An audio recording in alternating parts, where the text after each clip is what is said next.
As we see it now, the chair right before us, it remains empty. At tila, sanay na po tayo sa tanawing iyan. Ngunit kahit bakante ang upuang iyan, even if that chair remains empty, this room is full of the people's questions. Napakaraming tanong. Mga tanong na sa kabila ng pag-iwas, hindi mawawala.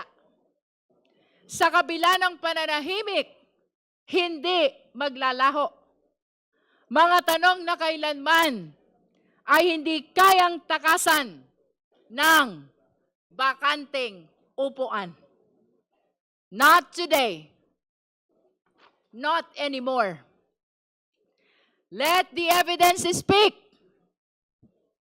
Let the numbers testify. Let the chips fall where they may be. Let us finally resume this hearing.